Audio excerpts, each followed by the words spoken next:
Chers internautes, bonsoir, ça dépend de l'heure où vous nous recevez. Comme d'habitude, ni ma koy waxee Tange de retour su ma dellu soit tey nag xam ngeen ni xew-xew moo am su ñu nee xew-xew on est à la rencontre d'une Sénégalaise qui fait le buzz actuellement sur la toile de la presse people.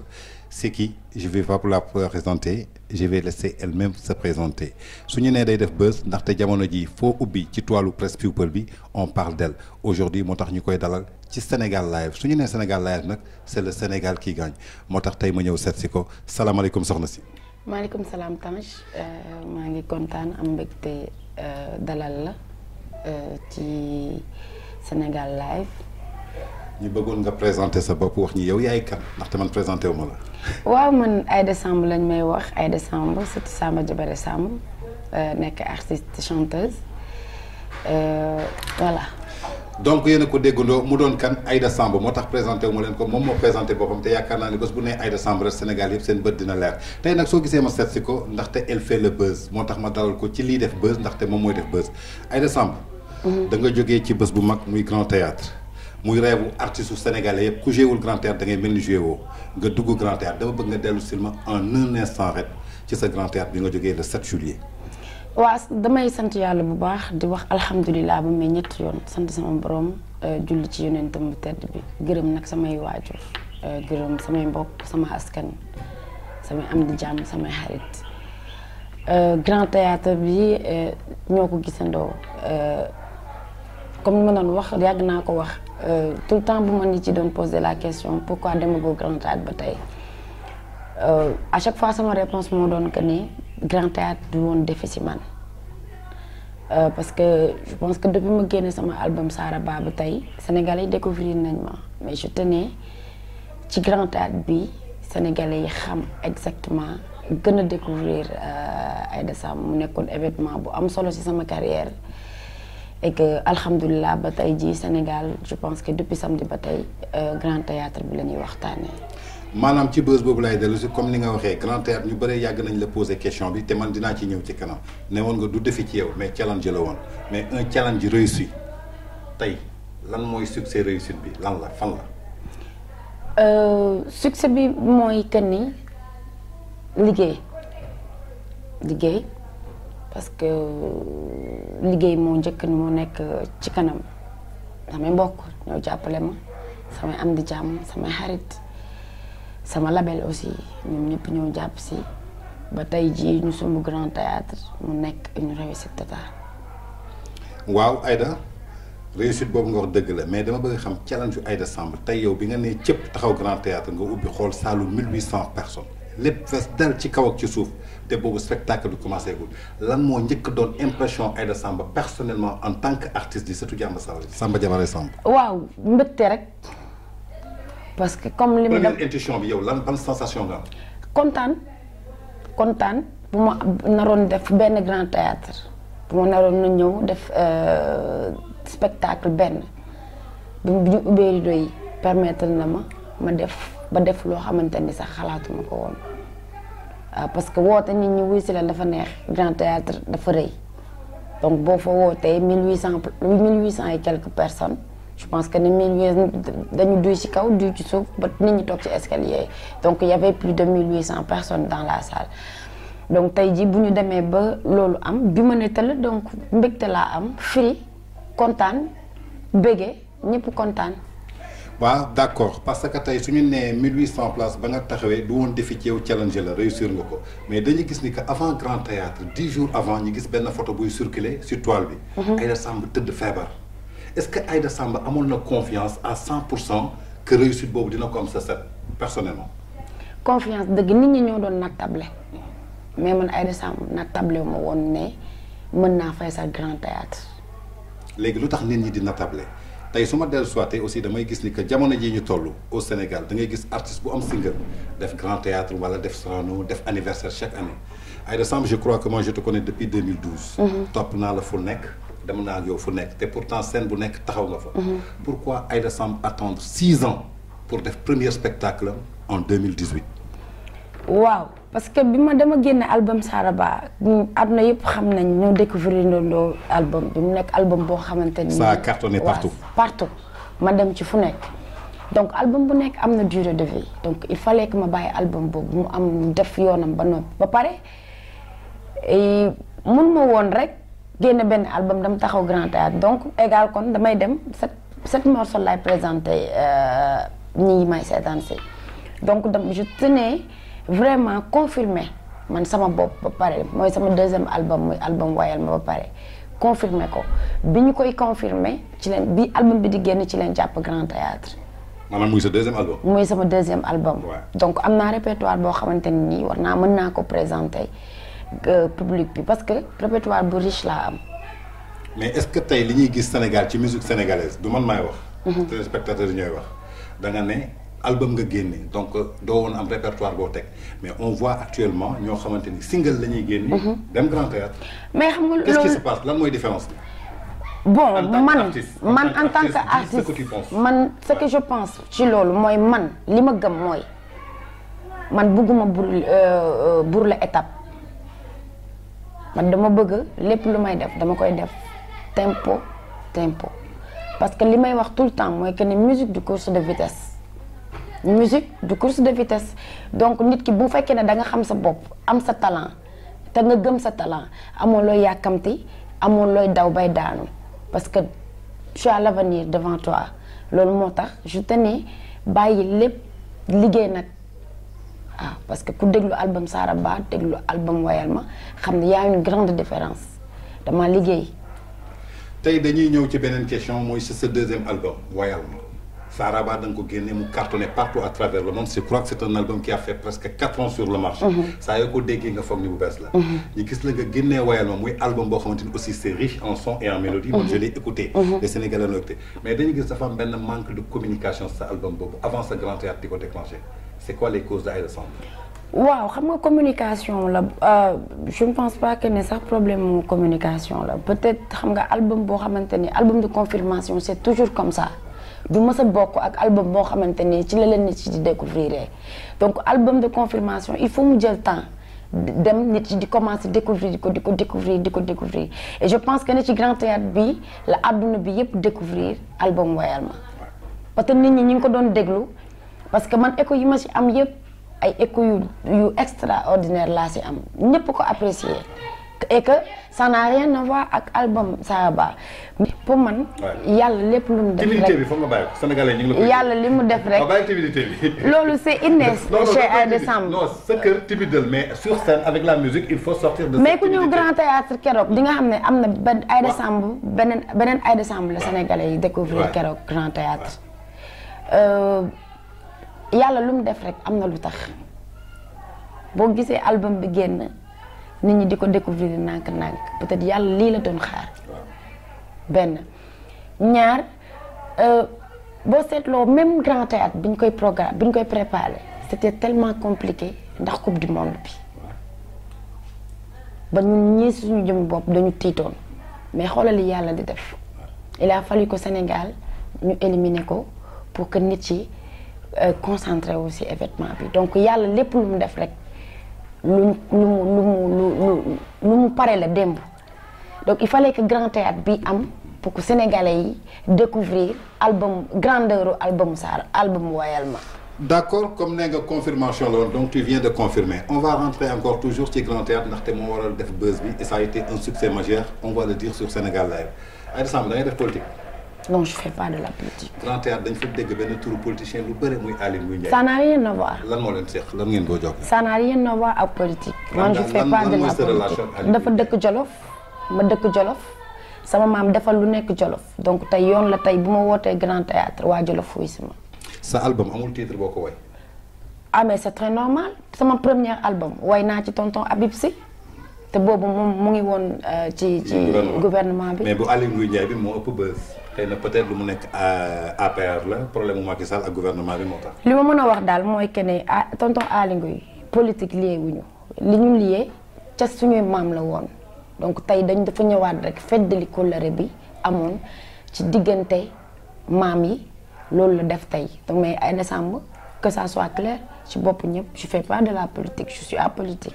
léegi tey Aly Ngouille Ndiaye su la woowoon en tant que kóllëre feddali maanaam ngeen bokk Jolof ci maam mun la nga ànd ak moom gunge leen ci campagne 2019 bi nga woyal leen looy def. tontu rek laa soxla. sama liggéey la. bu ma woowoon suba dama bëgg ñu ànd dem campagne pour mu ànd ak moom campagne damay dem parce que sama liggéey la lii nii ci laa yaakaar pour dund mais politique gu ma bañ naa ko ba sax xanaa sax loolu sax rus naa ko toog ci télé bi di ko wax aw ma sax carte électeur kon xam nga kooku politique ul. doo citoyen bu baax de. waaw est-ce que yamuñu sax ma ak yow. voilà donc kon xam nga ki amul carte électeur moom xam nga politique ul voilà. Donc, comme je vous le disais, nous sommes avec Aïda Samb ici Sénégal Live, toujours dans votre émission Lui Def Buzz. Nous sommes avec une rubrique. Aïda Samb, mois de janvier, je suis allé aux États-Unis, ci EPOP. Oui, une rencontre, c'est 3000 producteurs, promoteurs culturels. Il faut voir daje. Nga def fa ay showcase. Est-ce que vous pouvez nous en gros de ce résumé ci sa présentation fofu ak yan réussite moo ci am après. Mooy li may wax rek que li Yàlla lépp lu mu def rek am na lu tax album bi dafa génn mois de décembre.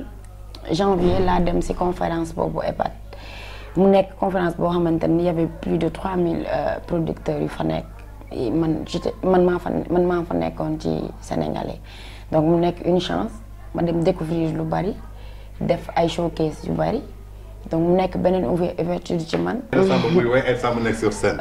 loolu moo tax dama gis benn ay article sax laay gis ci site internet yi. quand on dit Aïda Samb mi ngi concurrencer bàjjenam Viviane ci robe la tontu ci loolu. da ngay concurrencer Viviane léegi. non mais ban concurrence Viviane c'est ma sœur sama mag la. waaw mais am nga droit concurrencer ko parce que musique la concurrence bi na loyal rek. même su nekkee sa yaay sax en fait du concurrence.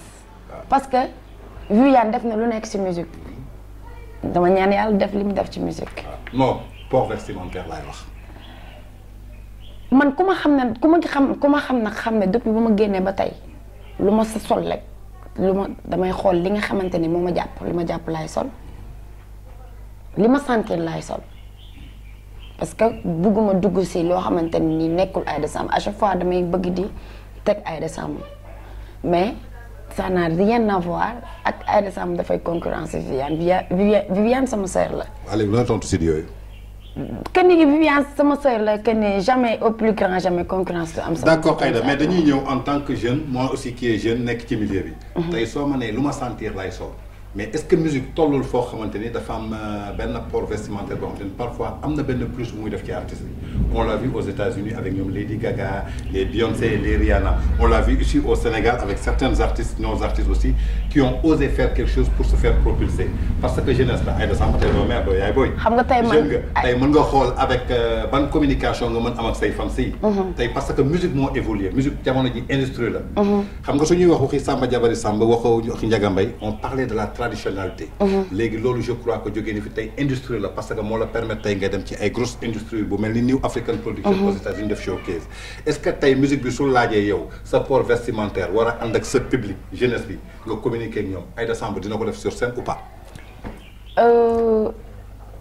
port vestimentaire je pense que ni nit mën na soxla comme li nga wax sànq man soxlawu ma du sol lu sexy nit yi gis sama yaram pour nit yi xam sama musique je pense que ni man yàlla daf ma may loo xamante ni tey mooy sama point fort mooy sama baat donc man sama baat laay mettre en valeur ba noppi parce que loolu aussi mooy sama fort quoi qu'on puisse dire mais du tere que ni keroog gis nga Grand Théâtre Aïda Samb solo na mu rafet lool mais taxul mu sexy yaramam feeñul. waaw non c'est-à-dire que mën nga sol loo xamante ni sexiwul sa yaram du ci feeñ mais tey répondre aux besoins de tes fans qui sont jeunes parce que génération moderne on sait la. du gis nga ma damay sol jean déchiré. waaw loolu laay question moom laay posé parce que gars yi man li may laajte fii. du ma meer de. xam nga tey am na ñoo xamante ni amuñu possibilité egg si Aïda Samb. waaw mën naa toog fenn dégg nit ku wax dara ci Aïda Samb peut-être Tange porteur de voix la tey su ma toogee ak Aïda Samb mën naa ko laaj loolu yow li ngay tontu ñoom ñu koy seetaan ñoo koy déglu. xam nga du ma comme par exemple tey man du ma xale laa. xale laa jeune laa. parce que damay dégg naan Aïda Samb xale la mais dafa bëgg def yëfu mère man dama koy dégg. lu gis nga keroog damaa ne tëll def sama grand bu ñëpp d'accord. ma ñëw def robe bu ñëpp d'accord donc chance boobu am naa bu ma solee yére olof mu rafet bu ma solee yére tubaab mu rafet. donc on continue toujours dans notre émission si biir Sénégal Live ak Aïda Samb la star qui fait le buzz actuellement Aïda d'après jeune nga mais dafa am benn vogue bu bees bu ñëw ci musique sénégalaise artiste nga. musicienne nga da ngay way tey dama bëgg nga jox ñu sa xalaat yow sa pensée naka nga gisee vague boo xamante ni génn na à partir de 2015 jëm 2018 soo xoolee am na ay artistes yu bëri yu ci génn tey ku mel ni Sidi Diop ku mel ni Tarba Mbaye ku mel ni El Hadj Keita ku mel ni Mandiaye Seck ku mel ni Bambali tey ñoom ñëpp ñu ngi forcer seen chemin ñoom Baba Mbengue mais dafa mel ni musique bi léegi dafa doon affaire u nawetaan affaire u quartier la xoolootuñu man personnellement li ma remarqué affaire u nawetaan la doon affaire u quartier la xoolootuñu base bi ak note bi ndax nit ki mën na wala mënul yow en tant que artiste tey soo amoon benn conseil boo xamante ni yaa ngi koy jox musique sénégalaise pas ñoom ñi ma tudd parce que comme Sénégal dañu gaaw sikkal nit pour mu leer benn conseil boo xamante ni peu d'expérience bi nga am ci 10 ans yi nga xamante ni fël nga ban conseil lay doon ci pour def musique au Sénégal surtout jamono ji ñu lan moo ci métti c'est quoi le problème lépp déjà problème piratage bi comprendre nga loolu ça pose problème parce que tëju studio presque 6 mois wala lu ko ëpp génne sa album mënoo jaay sax 1000 exemplaires original donc loolu ça pose problème te loolu moo gën a métti beneen bi mooy que ne moo tax nga gis ñu seetlu ne à chaque fois single yi mooy ëpp nit yi single lañuy génn mais man li may conseiller woykat yi nga xamante ne ay xale lañ mooy bu ñu yàkkamti musique du course de vitesse. kon ñoo ko déggandoo fier na ci ñoom Aïda Samb dañuy ñëw ci beneen question boo xamante ni dafa am benn photo bi ma lay won yaa ngi gis photo bi. ñoo ngi koy gis waaw. gis nga photo bi dama bëgg tey nga wax ma ban impression nga am ci photo bi premier jour bi nga taxawee ni ak tey Aïda Samb bi toog ni diggante bi ban impression nga ci am. mooy lii mooy firnde gis nga photo bi moom laa bëggoon moom nga génn benn photo bii laa bëggoon nga gis ko. mooy que ne sénégalais yi xam ne Aïda Samb xëyul rek sotti. très bien. Aïda Samb xëyul rek sotti. est-ce que xam nga lu tax ma génnee photo bi. après question bi ma la posé. parce que dama xam sa jaar-jaar. voilà dama laa gis xam la gis la ni balaa ngay taxaw ci télévision ak rajo fan nga jaar ba sa album génn. loolu noonu laa gisatul tey man man personnellement Tange qui parle yenn booy yi ngay wax ci musique bi malgré que c'est des soo xam ne yi ngi woy ñi ngi def mais il paraît que dañu yàkkamti. y a trop de précipitation tey nag conseil boobu laa bëgg tey ñu xool fii ak tey fi nga toog ñu xool ñaata année nga cheminé ak musique bi nu mu toll léegi moo tax ma bëgg nag nga expliquer ma diggante photo bi ak tey peut-être ça fait 10 ans ou 15 ans voilà léegi ci 15 ans yooyu yow tey lan moo la ci marqué ban fierté nga ci am boo xamante ni réussite la tey pour Aïda Samb. photo bi je pense que dañu Mbàkke la woon Théâtre Verdure bu Mbàkke lii du tey boobu ñëwaguma sax Dakar su ma toogee tey ñu génnelaan ma photo bi ñépp di ko partagé dama ciy fier parce que dina tax sénégalais yi découvrir que ne Aïda Samb xëyul rek sotti Aïda Samb dafa galéré Aïda Samb dafa rampé fii nii Sénégal amul benn artiste boo fa gis rek nit yi xam ko rek taxaw naa ci sa ginnaaw bu ma taxaw ci sa ginnaaw aw la ànd naa ci studio aw la loolu moo ma may tey ma nekk Super Étoile depuis 2008 di liggéey ak Youssou Ndour mu nekk nag école ci man barki dem bi ma tëddee guddi 2h du matin Youssou Ndour message ma dama am li ma yëg man rek maa xam bi ma xëyee képp ku ma jege rek wan naa la message bi parce que tey mën naa ne tey jii rêve bi ma doon ñaan si yàlla suñu borom mooy que ne dem ba nekk ci ginnaaw Youssou Ndour di ko aw yàlla defal ma loolu yàlla def ba tey maa ngi Super Étoile yàlla def ba tey ma woote Grand Théâtre fees dell Youssou toog këram seetaan rediffusion bi parce que Grand Théâtre bi fekk ko fi mu message ma kontaan ci man sama performance donc mbégte mënul weesu loolu donc kon képp koo xamante ne da ngay liggéey nga nekk ci musique bul yàkkamti parce que temps bu ngay jël rek temps boobu c'est sacré donc liggéey ko ndànk parce que après résultat bi après nga koy xam te Grand Théâtre bi pour man comme ni nga ko wax sànq challenge la woon ñu def ko mais ñaanuma yàlla yem Grand Théâtre man sama prochain rêve lan la sama vision romb na Grand Théâtre kon mën nañu waajal CICES l'année prochaine incha allah. ah waaw wax dëgg fa yàlla loolu tamit. mën na nekk parce que prouvé nga. toujours on est dans Sénégal Live avec kii def buzz muy Aïda Samb Aïda Samb damay ñëwaat ci beneen question boo xamante ni mënuma ñëw fii te duma la ko laaj muy sa diggante ak sa label mais professionnellement parlant on a vu après l'anniversaire tu as offert des cadeaux ñoom Tata Ngoné ñoom Ibou tout cela lan moo la inspiré ci loolu. parce que yow rek yaa fay artiste. dara inspiré wu ma nag sénégalais la Sénégal bañ nañ ko ba dañ buñ ne gaalu Sénégal teranga la. damay liggéey ak ñoom def na ay at ñu def événement mu réussir du dëgg donc tey jii dem fa feddali sama kóllëre ak ñoom ku teew ma dara mbégte laa ci am ak xol bu set wicc parce que Ngoné sama yaay la Ibou sama cousin la à part li ñu li yem muy côté professionnel bi c'est la même famille en plus man j'ai de très bons rapports ak ñi fay liggéeyee ñëpp samay xarit lañ amul kenn koo xam ne am naa ci ak moom xaar ma yàlla donc loolu teranga Sénégal la rek. kon ñoo ko déggandoo teranga Sénégal la donc toujours c'était dans notre émission Def Buzz ak kan Aïda Samb la diva qui a confirmé le 7 juillet au Grand Théâtre et qui est en train de confirmer son chemin sur Sénégal Live Aïda dañuy ñëw actuellement ci ay questions yoo xamante ni da ngay tontu par waaw wala déet. dam lay citer ñaari nit yow da nga ma ciy tànnal kenn tey su ma nee Balla Gaye ak Modou Lo kan nga ciy choisir. non kenn rek Balla Gaye Modou Lo. bon j'ai de très bons rapports ak Balla. merci beaucoup tey su ma nee woon Youssou Ndour ak Pape Diouf kan nga ciy choisir. Tange nag kenn. Tange non kenn rek. non du ma wax am nga ci droit. foofu moom du ma wax. non mais kenn. non du ma wax parce que xam nga lu tax. non bëgg dafa am.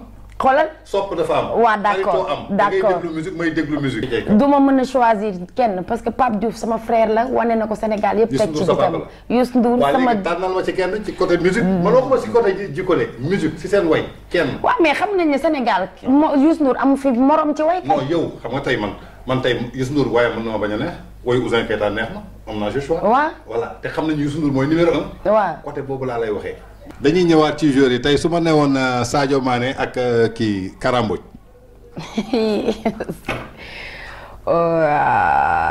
bon damay choisir Sadio Mané. Macky Sall Abdoulaye Wade.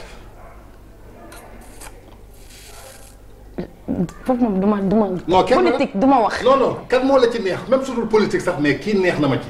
xam nga tey am na ñoo xam ne voté lu ñu Abdoulaye Wade mais da leen neex comme Pape. bii moom dama la koy ñaan rek duma wax. kon dafa daw Macky Sall Abdoulaye Wade question sans réponse la. merci léegi mën nañu ñëw ci beneen photo boo xamante ni souvent dañ koy gis mu bare ci Google léegi nga wax ñu sa rapport ak kooku. photo bi gis nga ko. Ibrahima Ndiaye. gis nga photo bi. dafa toppee boo rek yi. gis nga dañuy ñëwaat xam nga bii bokkul. lii je pense que yow yaa ngi fa woon te yow mi yaa ko photo woon. gis nga. Gambie la woon yaa ko photo woon. gis nga fii du woon sa tey je pense que 2015 xaw ma 2014. waaw léegi d'accord léegi damay gis photo bi souvent ci internet bi yàgg na. waaw mais ma gis ko ñu 2018 gars yi génneewaat ko yow léegi commentaire photo bi commentaire rek waxuma la nga expliqué ne lu xew seen diggante mais commentaire ak photo bi. mooy que ne man ak Birahim dañu am complicité bu grave moo tax yow yaa jëloon photo bi. c'est juste le Sénégal photo bi man maa ko jëloon complicité la ay frères ak ay sœurs lañu c'était pris en 2015 en Gambie ñuy foo ce qui montre que gros Prince Art artistes yëpp ñoo bokk ndey ñoo bokk baay suñu àndee dañuy foo moo taxoon ma ne bés bu ma jàkkaarloog Aïda Samb dinaa leen ko expliquer. donc c'était notre émission Sénégal Live ki ñu doon dalal muy Aïda Samb qui vient de réussir un succès qui a cartonné partout à travers le monde partout à travers le Sénégal partout à travers le monde de la musique Aïda Samb qui est sur ses pas Aïda Samb nekk yi def ay jaloore yoo xamante ni y a tellement de surprises qu'on vous promet bientôt di ngeen ko gis wax na leen ko donc c'est la fin de notre émission Aïda ñu bàyyi la nga tàggatoo. waaw Tange maa ngi am mbégte bu baax dëgg yàlla sekk ak yow waxtaan bi damay rek nag ñëwaat tuuti delluwaat ginnaaw delloo njukkal nit yi nga xamante ni tey jii ñoom ñoo tax réussite bi yëpp am Grand Théâtre parce que su ma woote woon nit yi ñëwuñu tey jii succès bi du am donc maa ngi feddali sama kóllëre ak samay mbokk feddali sama kóllëre ak sama askan ak samay xarit ñi bëgg Aïda Samb ñi ko sopp di leen wax que ni sans ñoom réussite bi doonul woon am donc maa ngi leen di remercier di leen delloo njukkal